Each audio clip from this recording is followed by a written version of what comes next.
I never thought my own flesh and blood would betray me. Not Andrew, my only son whom I'd raised alone after his father walked out on us when he was just 3 years old. Not the boy I'd worked 3 jobs for, the one whose college education I'd paid for by selling my jewelry and working nights. Not the young man who'd always said, "Mom, you're my hero."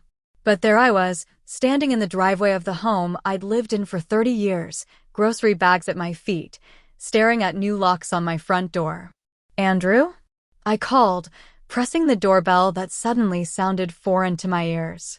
"Andrew?" The door won't open. Movement behind the curtains. Then his face appeared as the door opened just enough for him to stand in the gap, his body blocking any entrance. "Mom." His voice was different, cold, rehearsed.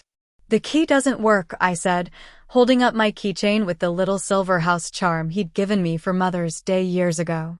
I changed the locks. He didn't meet my eyes. Beyond him, I could see boxes stacked in the hallway, my hallway, the one with the height marks on the wall showing how Andrew had grown each year. "You what? Why would you? This isn't your house." "Anymore. Check the papers." A chill ran through me as his words sank in. The papers. 6 weeks earlier, I'd signed over the deed to my house to Andrew. He and Addison were expecting their first child, and they'd been saving for a down payment on a home. They'd looked so defeated after being outbid on the 3rd house they'd tried for. "You'll get back on your feet," I'd told him, "but in the meantime, you should have a stable place for my grandchild. Just put the house in your name so you qualify for the renovation loan. We can transfer it back later." He'd cried then, hugged me tight. "You're the best mother anyone could ask for," he'd said. Now he looked at me like I was a stranger. "Andrew, we both know that was just to help with the loan. This is still my home." I reached for the door, but he blocked me. "Actually, it's not. The transfer was unconditional. You should have read what you signed." Behind him, Addison appeared, 7 months pregnant and avoiding my gaze. "Andrew Anthony Birdie, this isn't funny. Let me in my house right now." My voice cracked as panic began to set in. "Mom, don't make this harder than it needs to be. We need the space for the baby.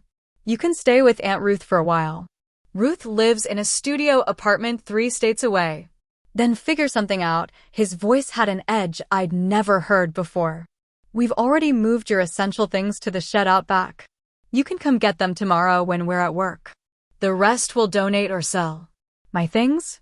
"Andrew, everything I own is in there. My clothes, my mother's china, the quilt your grandmother made.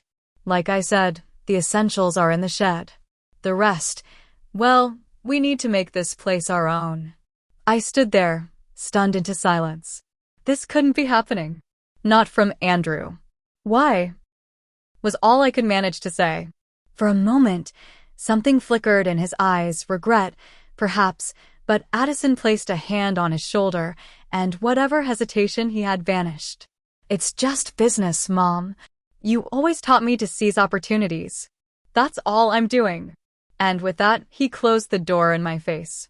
I don't remember picking up my groceries or walking to my car. I only remember sitting behind the wheel, rain mixing with tears on my face, watching the lights go on in rooms that no longer belonged to me. My phone buzzed with a text from Andrew. "Shed code is 5491. Don't come until after 9 tomorrow." That night, I slept in my 12-year-old Honda in the parking lot of the supermarket where I'd bought the groceries that now sat spoiling in my trunk. At 3 a.m., I woke to my phone ringing. "Mrs. Birdie, this is Henry Smith from First National Bank.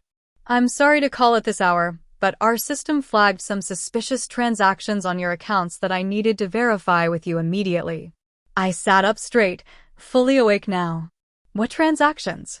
"There appears to have been a wire transfer of $157,000 from your retirement account to a new checking account opened last week, and then today those funds were transferred to an account under the name of Andrew Birdie. As this represents nearly all of your retirement savings, our fraud department." My heart stopped. "What did you say?" "Andrew transferred my retirement money to himself." There was a pause on the line. "Mrs. Birdie, according to our records, The request came with all the proper authorizations and your signature. The forms were submitted last week. When Andrew had brought over some final paperwork for the house transfer that needed to be notarized. When he'd flipped through pages so quickly, pointing at signature lines while talking about the baby's nursery colors. "Mr. Smith," I said, my voice steadier than I felt, "I did not authorize those transfers." "My son, he must have slipped those forms in with others I was signing." "I see," he said, his voice taking on a more formal tone. "In that case, Mrs. Birdie, I strongly advise you to come to the branch first thing in the morning. Bring identification and any documentation you have. We'll need to file a fraud report immediately if we want any chance of recovering those funds." After hanging up, I stared at the phone in my hand. My son hadn't just taken my home. He'd taken everything I had. I thought about the last few months, how Andrew and Addison had suddenly become so attentive, dropping by several times a week, how they'd offered to help organize my files since retirement paperwork can be so complicated. How Andrew had insisted I update my will and power of attorney, just to be safe. How could I have been so blind? Dawn was breaking when I made a decision. I wouldn't confront Andrew yet. I needed to be smart, strategic, qualities I'd clearly failed to employ until now. Wiping away my tears, I started the car. I had exactly $243 in my checking account, my Honda, and the clothes on my back. But I also had something Andrew didn't know about, something that might just save me and eventually make him wish he'd never betrayed the woman who had given him everything. I pulled into the bank parking lot 2 hours before they opened and began to make my plan. Henry Smith wasn't just a banker. He became my first ally when I explained my situation. His professional demeanor cracked, revealing genuine concern. "What your son did, Mrs. Birdie, it's not just immoral, it's illegal." He slid a cup of coffee across his desk to me. "Financial elder abuse is a serious crime." "I'm only 58, I said automatically, clutching the warm cup. "Hardly elderly." A small smile crossed his face. "In legal terms, anyone over 55 can be considered an elder in financial abuse cases. And what Andrew did, tricking you into signing over your retirement funds, that's textbook abuse." I stared at the steam rising from the coffee. "He's my son, who stole your home and life savings," Henry said firmly. "I've seen this before, Mrs. Birdie. People believing family would never hurt them, until they do." "Call me Ashley," I said. "Seems we're past formalities." For the next hour, Henry helped me file fraud reports and place freezes on all my accounts. We traced what we could of the money, but most had already been transferred to an account at another bank. "We can recover some funds through the fraud claim," Henry explained, "but it will take time. And given that you did technically sign the documents, even if you were deceived, it complicates things. Do you have texts, emails, anything showing your true intent with the house or money?" I thought back to our conversations. Everything had been in person. Andrew had been careful. "You need somewhere to stay." "Money for essentials," Henry said pragmatically. "Do you have any assets he doesn't know about?" That's when I remembered. "The car, my Honda. It's paid off, worth maybe $8,000. "That's something," he nodded. "And your job?" I laughed without humor. "I took early retirement last year to help care for Addison during her difficult pregnancy. Andrew said my retirement funds were enough." Henry typed something into his computer. "I can approve an emergency loan against potential fraud recovery. It's not much, but it will help you get on your feet." By the time I left the bank, I had $3,000 in a new account Andrew couldn't access and a plan, albeit a fragile one. My first stop was the shed behind my former home. The code worked, and inside I found few of my possessions, some clothes, basic toiletries, a box of photos, my laptop. No furniture, no kitchenware, none of my mother's heirlooms. The rest, my life, remained locked inside the house I'd paid off after 25 years of mortgage payments. I took what I could fit in my car and drove to Sunshine Extended Stay Motel. For $270 a week, I got a room with a kitchenette and free Wi-Fi. It smelled of industrial cleaner and old cigarettes, but it was shelter. That night, sitting on the bed that sagged in the middle, I opened my laptop and started researching elder abuse laws, property fraud, power of attorney limitations. By midnight, my eyes burned, but I understood my options. None of them quick or certain.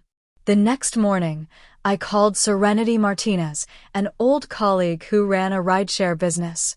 "Ashley, it's been ages. How are you?" "I've been better," I admitted, then gave her the abbreviated version of my situation. Serenity's outrage warmed me. "That ungrateful little," she cut herself off. "What can I do? I need work. I have a reliable car and time. Come by the office this afternoon. We're always short on drivers." By the end of the day, I was officially a driver for Serenity's company, Rides Her Way, an all-female rideshare service that catered to women who preferred female drivers. I worried my age might be a deterrent to riders, but it proved the opposite. Many women, especially older ones, felt comfortable with a driver who reminded them of a reliable aunt or mother. I learned to navigate the city efficiently and discovered that a warm smile and attentive ear earned good tips. For 2 weeks, I drove 12-hour shifts, offering airport runs at dawn and safe rides home to women after evening shifts. Between rides, I researched my legal options and made appointments with low-cost legal aid attorneys. The consultations were sobering. Yes, I had a case for fraud, but proving it would be challenging and expensive. Yes, the house transfer could potentially be contested, but it would take months, if not years. In the meantime, I needed to survive.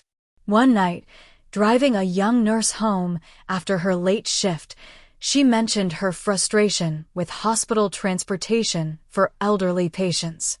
"So many just need a reliable ride to appointments," she sighed, "but traditional services are expensive, and regular ride shares can be difficult for older people with mobility issues." I found myself thinking about this long after dropping her off. By morning, I had the seed of an idea. I approached Serenity with my concept: specialized rides for seniors and those with medical appointments, drivers trained in basic assistance, vehicles equipped with conveniences for older clients or those with mobility challenges. "It's a niche market," I explained. "I've been talking to passengers and there's a real need." Serenity considered it. "We'd need special insurance, training programs." I could develop those. Before retirement, I managed staff training programs. That was 3 weeks after Andrew had locked me out of my life. I was living in a motel, working 14-hour days between driving and developing my new program. I'd filed the initial legal paperwork to contest the retirement fund transfer, but knew it would be a long process. Then came the text from Andrew. "Mom, we need to talk. I know you're upset."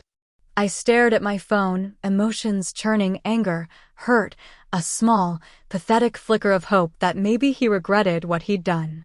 I typed back, "About what?" His response came quickly. "The bank froze some accounts. They're asking questions. We should get our stories straight." Our stories straight. Not, "I'm sorry." Not, "I made a terrible mistake." He wanted my help to cover his tracks. I didn't respond. Instead, I called Henry Smith. "He's feeling the pressure," Henry confirmed after I read him the texts. "The fraud investigation is proceeding, but Ashley, be careful. Don't meet with him alone." "I have no intention of meeting him at all," I said.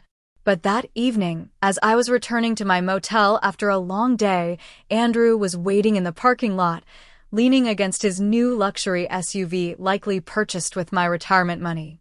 "Mom," he stepped forward, arms outstretched like we were meeting for Sunday dinner. "I've been worried." I kept my distance, keys clutched in my hand. "How did you find me?" He shrugged. "It wasn't hard. Look, I think there's been a misunderstanding." "A misunderstanding?" My voice rose despite my resolve to stay calm. "You stole my home and my money." "I didn't steal anything. You signed the papers. Papers you deliberately misrepresented." He ran a hand through his hair, a gesture so familiar it made my heart ache despite everything. "The house transfer was your idea." As for the retirement funds, I was just trying to protect your assets. Addison and I can manage them better. By emptying my accounts without my knowledge, you were making poor financial decisions. The trip to Spain last year, the expensive gifts for Addison's baby shower. We're your family. We're just looking out for your interests. I almost laughed.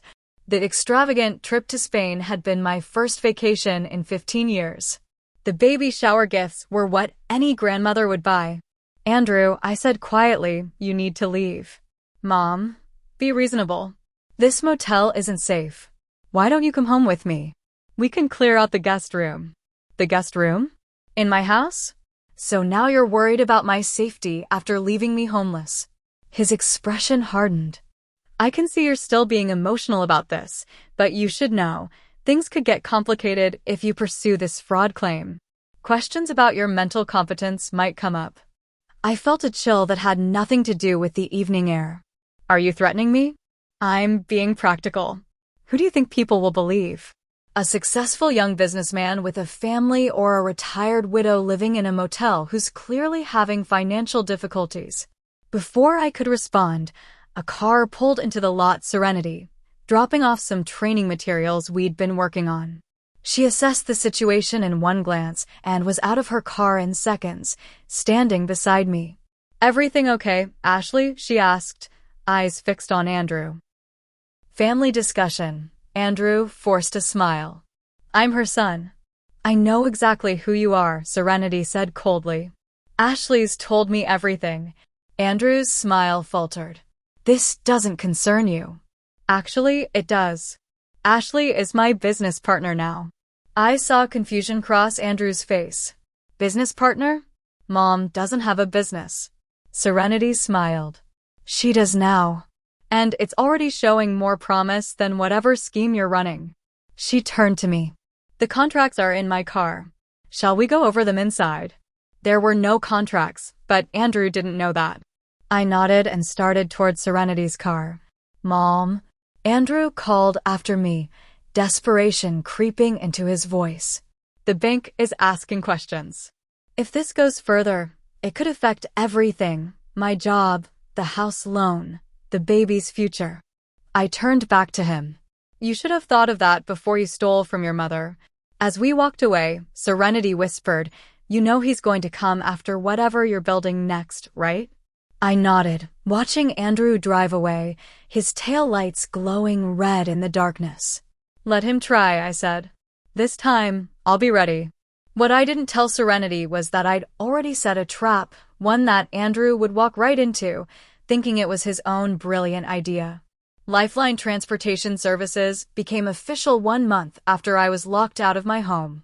Serenity and I partnered to create this specialized division of her company, focusing on transportation for seniors and those with medical needs. I invested my remaining bank loan plus $6,000 from selling my Honda. In return, I received a 40% stake in the new division and a company vehicle, a small, comfortable SUV equipped with grab handles and other aids for clients with mobility issues. My plan was simple but deliberate: build something valuable, something that would give me financial independence, and if my legal case against Andrew dragged on, an income stream to sustain me. I didn't want charity. I wanted to rebuild on my own terms. Marketing our new service was my responsibility. I created flyers and distributed them at senior centers, medical facilities, and retirement communities. I built a simple website with clear information and easy booking options. But our most effective marketing tool was me. I drove, I listened, I helped. I escorted elderly clients from their doors to doctor's appointments and back. I waited during procedures when needed, carried groceries, and remembered names, family details, and medical schedules. Word spread. Clients requested me specifically. Within 3 months, we needed to hire 2 more drivers. We should be focusing on expansion, Serenity said during one of our weekly meetings. With the demand we're seeing, we could double our fleet by year's end. I nodded, reviewing our impressive growth charts. I've been approached by 3 retirement communities about contracted services, and that hospital liaison called again about regular transportation for outpatient services. Serenity leaned back in her chair. Ashley, this is becoming bigger than we anticipated. It was. What had started as survival had evolved into something that filled a genuine need in our community.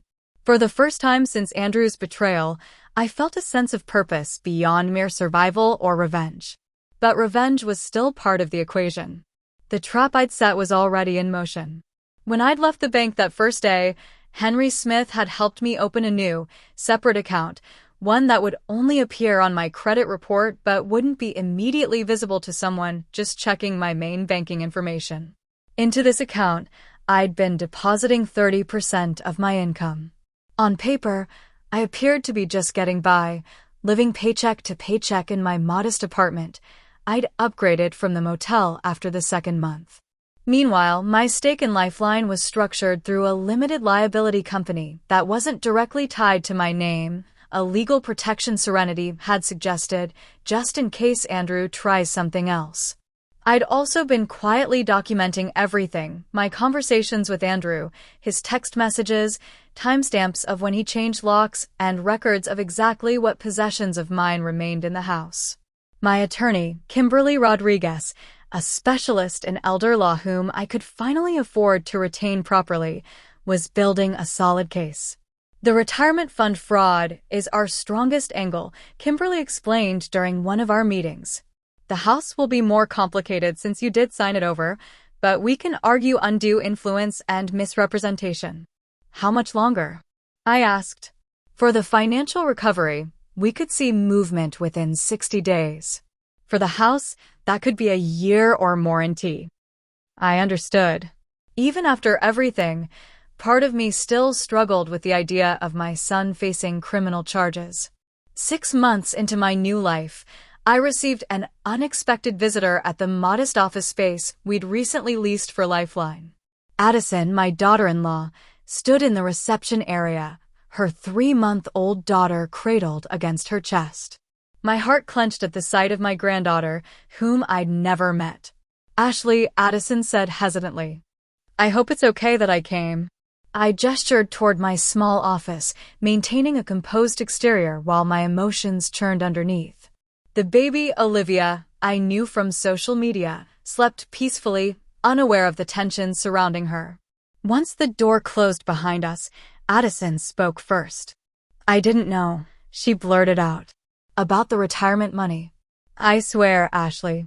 Andrew told me you had gifted us the house because you wanted to downsize, and then you changed your mind. I studied her face, looking for deception. And you believed that I would choose to sleep in my car rather than downsize? She flushed. He said you were being difficult, that you'd refused his offers to help you find a new place. She bounced the baby gently as Olivia stirred. I knew something wasn't right, but Andrew kept saying it was just temporary drama, that you'd come around. And now? I asked, my eyes drawn to Olivia's tiny features, so like Andrew's when he was a baby. Things are falling apart, she admitted. The bank has frozen accounts. There's talk of an investigation. Andrew he's not himself. He's drinking, staying out late, talking about moving us to his cousin's place in Arizona. Running away won't solve his problems. I know that. Tears filled her eyes. I found the papers, Ashley. In his desk. The ones with your signature for the retirement transfers. I saw how he'd slipped them in with the house documents. My heart pounded. You have proof. She nodded. And texts between him and his friend Mark, discussing how to get you to sign without reading everything. She shifted Olivia to her other arm. I can't be part of this. It's wrong, and I don't want my daughter growing up with this shadow over our family. Part of me wanted to comfort her, but a harder part remembered how she had stood behind Andrew that day, saying nothing as he locked me out of my home. Why come to me now, Addison? Why not go to the police? He's still my husband. Olivia's father. She looked down at the sleeping baby. I don't want him to go to jail. I just want him to make this right. I considered her words carefully. And what do you want from me? A chance to fix this without destroying everything. She reached into her diaper bag and pulled out a thumb drive. Here's everything I found, the papers, the texts, bank statements showing where the money went. Use it however you need to, but if there's a way to resolve this without criminal charges, I'm asking you to consider it. I took the drive, our fingers briefly touching, the first physical contact with my family in half a year. I can't make any promises, Addison. What Andrew did wasn't just a mistake. It was calculated theft. I know. Fresh tears spilled down her cheeks. But he's scared now, the fraud investigation, your lawsuit. He knows he's cornered. He might be willing to negotiate. After she left, I sat alone in my office, the thumb drive heavy in my hand. If Addison was telling the truth, this evidence could accelerate everything, the financial recovery, possibly even the house situation. But something felt off, the timing, Addison's sudden attack of conscience, Andrew's apparent desperation. I called Kimberly and explained the visit. This could be genuine remorse, she said cautiously. Or it could be another trap, I finished. Andrew realizes he's in trouble and is using Addison to gain my sympathy or obtain information about my legal strategy. I'd advise caution. Don't contact Andrew directly. Let me review what's on the drive first, in case it's not what she claims. I agreed, but after hanging up, I couldn't shake the image of Olivia's innocent face. Whatever happened, she was blameless in all this. That evening, as I was reviewing client schedules for the following week, my phone rang with an unknown number. Ashley Birdie, a man's voice asked when I answered. Yes, who's this? Noah Caldwell. I'm an investor interested in your transportation service. A colleague mentioned your company is seeing impressive growth in a niche market. I frowned, immediately suspicious. We weren't well known enough to attract random investor interest. We're not currently seeking investment. Even if the offer were, say, substantial enough to buy out your partner and expand operations statewide? A chill ran through me. How did you get my number, Mr. Caldwell? A slight hesitation. Through mutual business connections. I understand your situation, Mrs. Birdie. A new business owner, previously retired, looking to secure your financial future after certain setbacks. He knew about me, about my circumstances. I'd like to meet, he continued. Discuss potential opportunities. Your business model has significant scaling potential. I kept my voice steady. Send me your information. I'll consider it. After hanging up, I immediately called Serenity, who was as puzzled as I was. We discussed expansion, but only locally and certainly hadn't approached investors. Run a background check on this Noah Caldwell, I told her. Something feels wrong. My instinct proved correct. The next morning, Serenity called, her voice tight with anger. Noah Caldwell is a former business school classmate of Andrew's. They worked together at the same firm 5 years ago. The pieces clicked into place. Andrew had discovered Lifeline was becoming successful. Now he wanted to take that from me too. I leaned back in my chair, a strange calm settling over me. Let's invite Mr. Caldwell to meet us. I want to hear his offer. You can't be serious, Serenity protested. Oh, I am. I smiled for the first time that day. In fact, let's make sure it's a meeting he'll never forget. What Andrew didn't know was that his attempted corporate raid was about to trigger the second phase of my plan, the part where I not only reclaimed what was mine, but ensured he would never again underestimate the woman who had raised him. The meeting with Noah Caldwell was set for Friday afternoon at Lifeline's office. Kimberly insisted on being present, though we agreed she would introduce herself simply as our business advisor. While we waited, I reviewed the contents of Addison's thumb drive. Kimberly's team had confirmed its authenticity. The documents were genuine, including damning text messages between Andrew and his friend discussing their plot. It's enough to force a settlement, Kimberly had said. But there's still the question of Addison's motivation. I wasn't taking any chances. I'd arranged for Henry Smith to join our meeting with Caldwell as well, introducing him as our financial consultant. The small conference room felt crowded with tension as we waited. Caldwell arrived precisely on time, tall, polished, with the practiced smile of someone used to getting his way in negotiations. He faltered slightly upon seeing 3 people waiting instead of just me. "Mrs. Birdie," he extended his hand. "A pleasure to meet in person." "Likewise, Mr. Caldwell. This is Serenity Martinez, my business partner, Kimberly Rodriguez, our legal advisor, and Henry Smith, our financial consultant." His smile tightened as he shook each hand. I was under the impression this would be a preliminary discussion. "And I was under the impression you were a legitimate investor," I replied pleasantly. "Yet here we are." He attempted to recover. "I assure you, my interest in your company is genuine." "Is it?" I slid a folder across the table. "Because we've been doing some research on you, Mr. Caldwell, or should I call you Noah Winters? That seems to be the name on your actual driver's license." His composure cracked just enough to confirm my suspicions. "Your connection to my son Andrew is particularly interesting. Former classmates, occasional golf partners, and most recently, discussants in several phone calls right before you contacted me." "Business connections are common in our circles," he said stiffly. "Indeed. Now, shall we discuss your real purpose here, or would you prefer to continue the charade?" For a moment, he seemed to consider maintaining his cover story. Then he sighed, dropping the act. "Andrew said you were clever, but I underestimated you." "A common mistake in my family, apparently." "He just wants to talk, Mrs. Birdie. To resolve things without lawyers and courts." "By sending you to spy on my business and potentially take it over? That doesn't sound like someone interested in an honest resolution." Caldwell, or Winters, shifted uncomfortably. "The investment offer was real. Andrew thought if you had enough money, you might drop the legal actions. So his plan was to buy me off with my own stolen retirement funds, disguised as investment in my company?" I laughed without humor. "And then what?" "Push me out once he had control."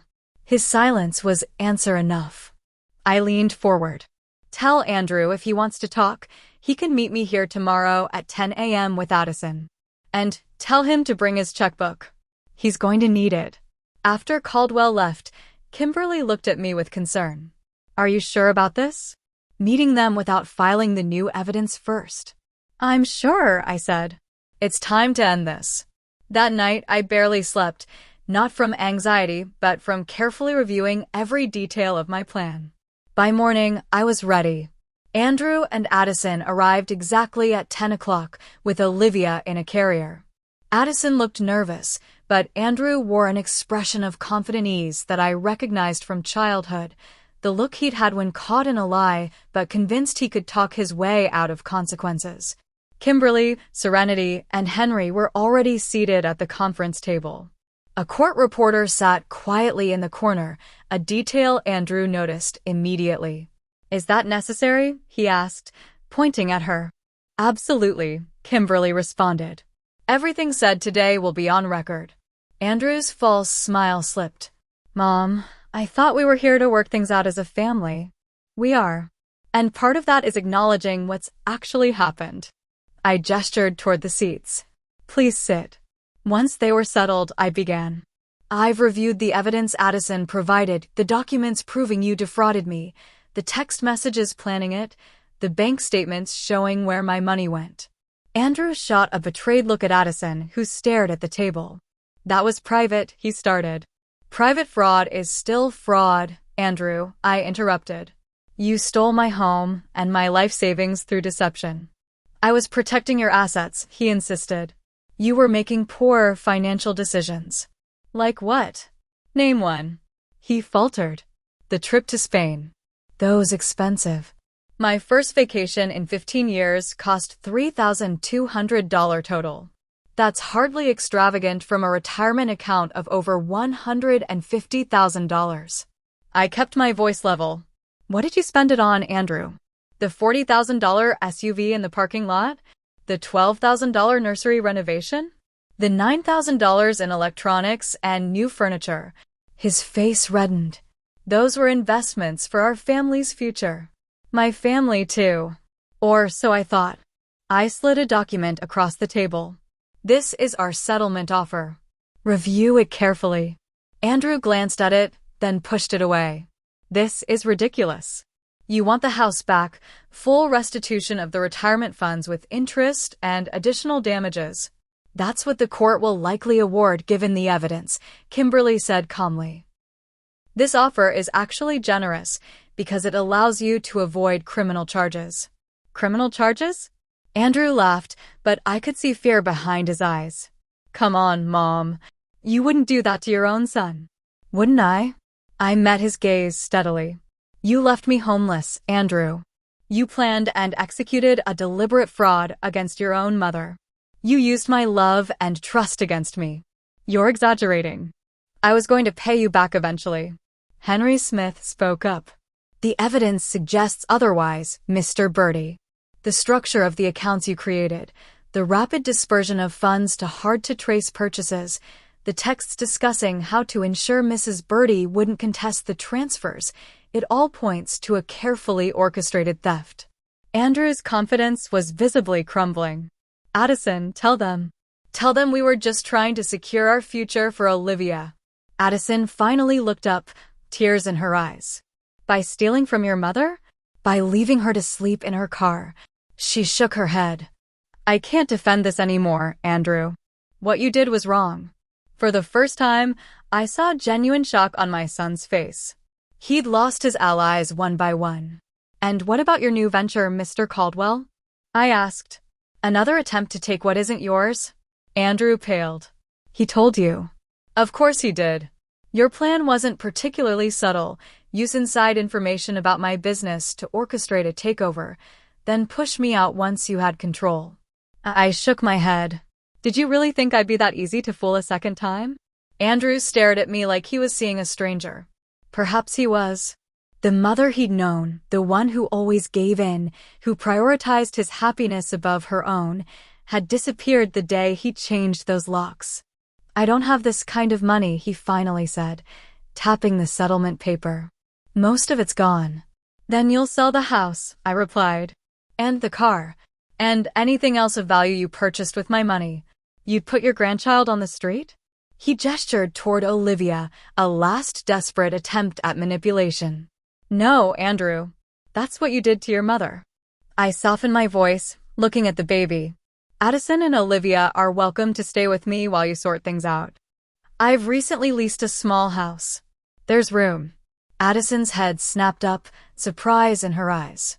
Andrew looked from her to me, realizing he'd lost his final leverage.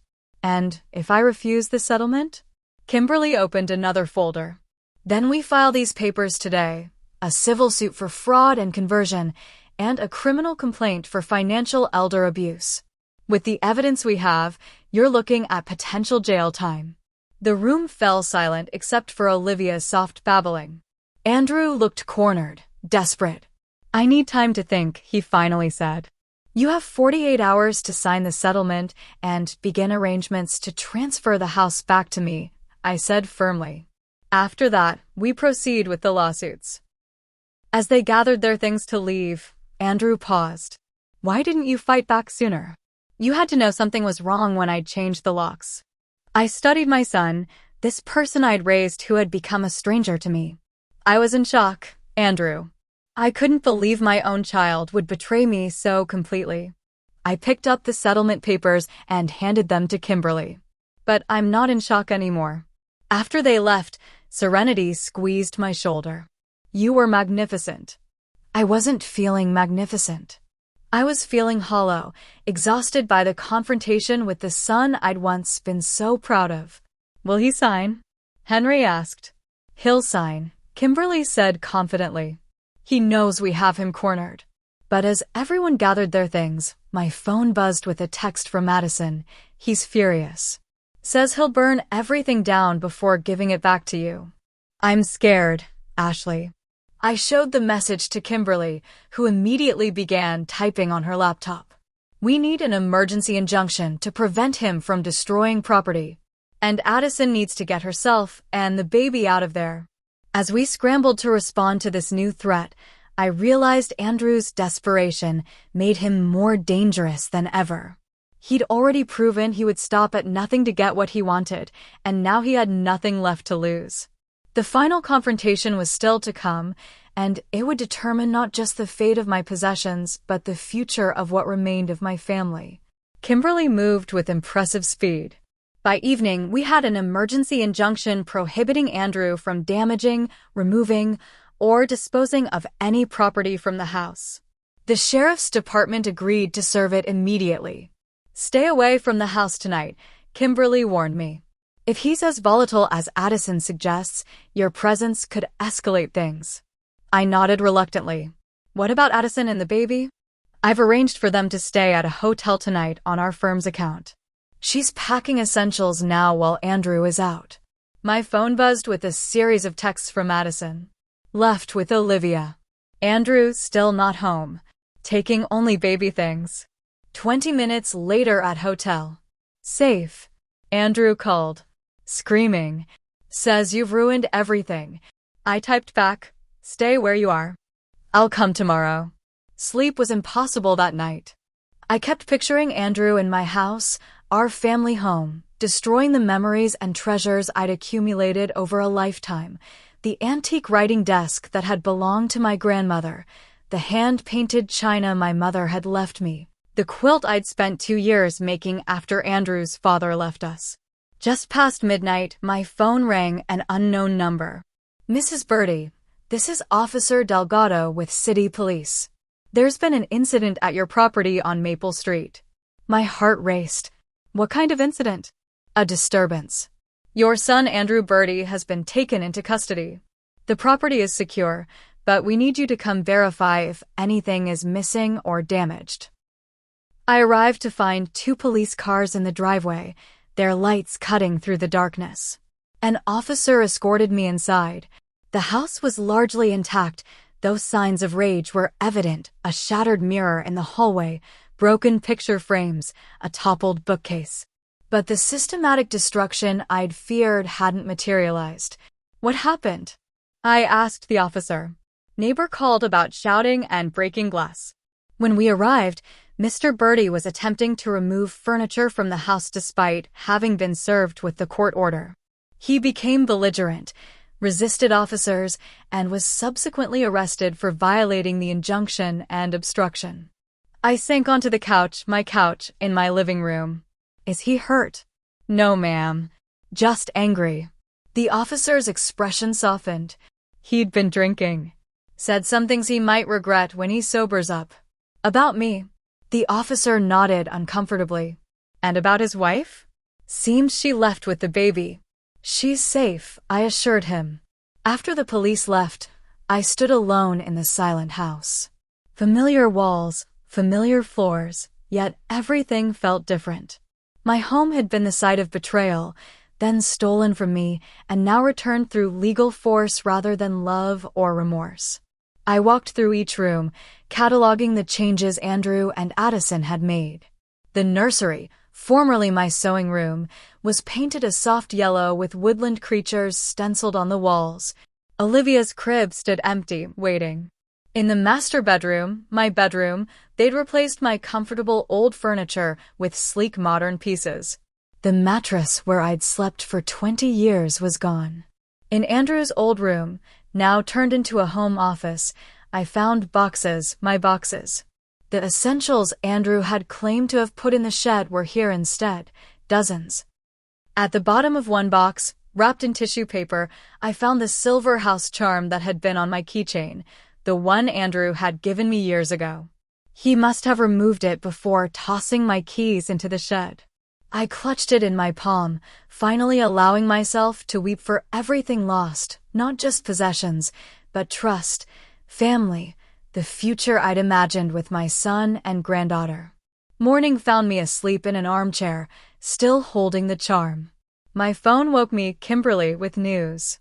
Andrew is being released on bail. The DA is considering additional charges beyond violating the injunction. What kinds of charges? Attempted grand theft, for starters. He was trying to load your mother's antique desk into a rented truck when police arrived. Given the value and the fact that he'd already been served with the order, I closed my eyes. Can you delay any new charges? Just for a day or two. Ashley, after everything he's done. I know what he's done, but I need to talk to him first. Without lawyers. Without police. Kimberly was silent for a moment. I can probably buy you 48 hours. But Ashley, be careful. He's desperate and angry. I know my son, Kimberly, better than he thinks I do. I spent the day sorting through my belongings, putting my house back in order. Around 3 p.m., Addison arrived with Olivia. Andrew is staying with a friend, she said, bouncing a fussy Olivia. He won't tell me which one. Just said he needs time to figure things out. I took Olivia from her arms, feeling the perfect weight of my granddaughter for the first time. And what about you? What do you need? Addison's composure cracked. I don't know anymore. Everything's falling apart. I guided her to the couch. Tell me the truth, Addison. All of it. How much did you know about what Andrew was planning? She wiped her eyes. When he first suggested you sign over the house, I thought it was like you said, just for the loan.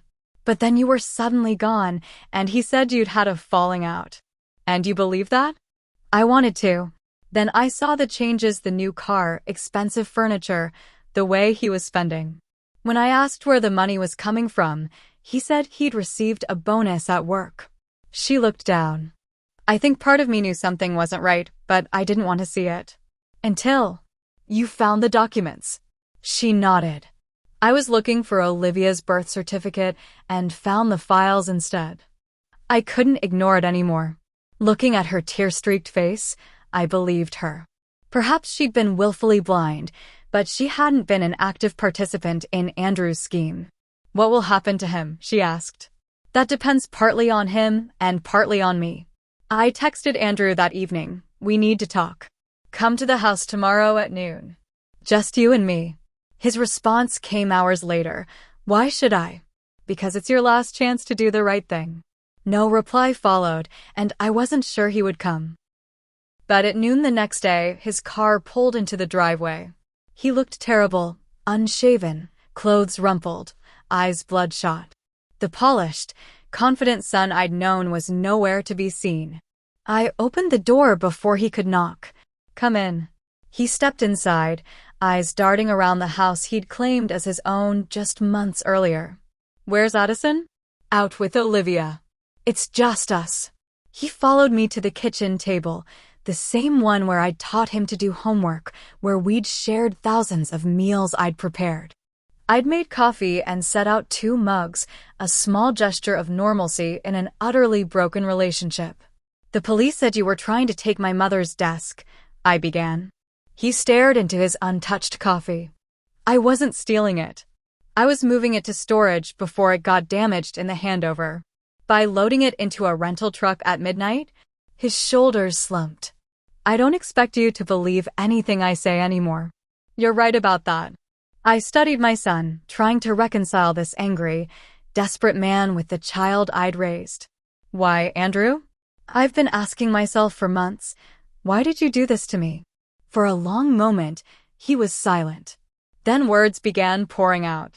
It started with the house. When you offered to sign it over for the loan, I thought it was the answer to everything. Addison was pregnant. We were drowning in debt from the wedding, the failed house bids. Debt, you never told me you were in financial trouble. He laughed bitterly. Of course not.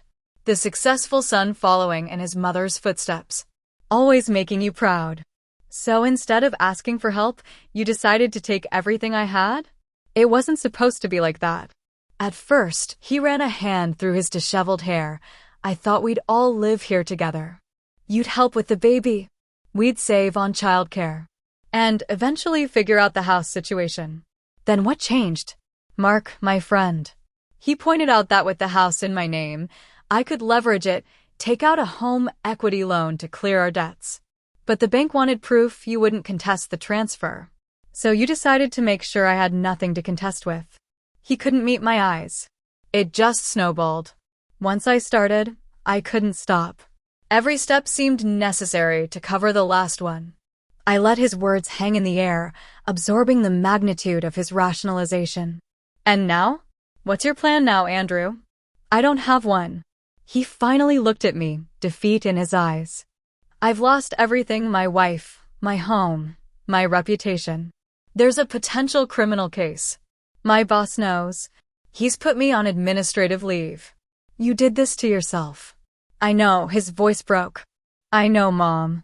We sat in silence, the weight of everything between us. Finally, I placed a folder on the table, different from the settlement Kimberly had prepared. This is my offer, I said. My only offer. He opened it cautiously, scanning the document inside. His expression shifted from confusion to disbelief. You're restructuring the settlement? I nodded. You'll still return the house to me and repay as much of the retirement funds as possible, but I'm dropping the demand for additional damages, and I'll ask the DA not to pursue criminal charges. Why would you do this? After everything? Because despite what you did, you're still my son and Olivia's father. I took a deep breath. But there are conditions. What conditions? First, complete financial transparency. I want documentation of every dollar you took from me and where it went. He nodded reluctantly. Second, financial counseling and therapy for you, individually and with Addison if she's willing, both paid for by you. And third, he asked, sensing there was more. You work to earn back what you took. Not the money, the trust. That starts with taking responsibility for your actions. Without excuses. He stared at the document for a long time. I don't deserve this chance. No, you don't, I agreed. But Olivia deserves a father who chose to make things right even when it was difficult. She deserves to know that people can change, can atone for their mistakes. And you? What do you get from this? I thought about the past 9 months, the betrayal, homelessness, starting over from nothing. But I also thought about Lifeline, now thriving, about Serenity and our partnership, about the independence I'd found when everything was stripped away. Peace, I answered simply. And the knowledge that I didn't let your actions change who I am. Andrew signed the agreement that day. It wasn't an instant reconciliation. That would take years, if it happened at all, but it was a beginning. In the months that followed, I divided my time between running Lifeline, which continued to expand, and rebuilding my home. Addison and Olivia stayed with me while Andrew found a small apartment nearby and began the long process of making amends. My house gradually returned to feeling like mine again. I kept some of the changes they'd made, including the yellow nursery, now used whenever Olivia stayed overnight.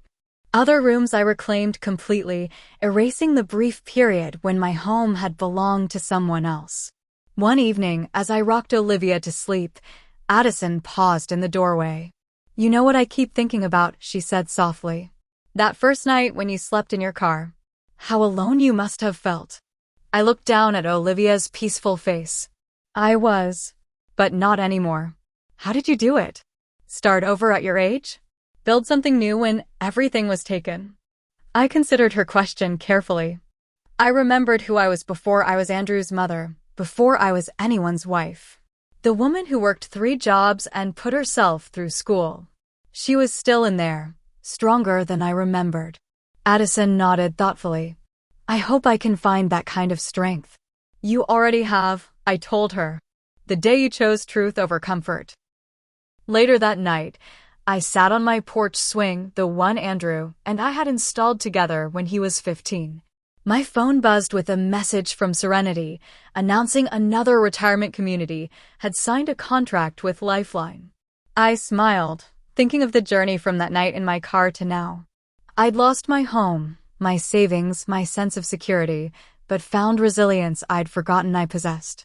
The betrayal would always be part of our story. The trust might never fully return. But I had reclaimed more than just my house and finances. I'd reclaimed myself. And in the end, that was the most valuable possession of all.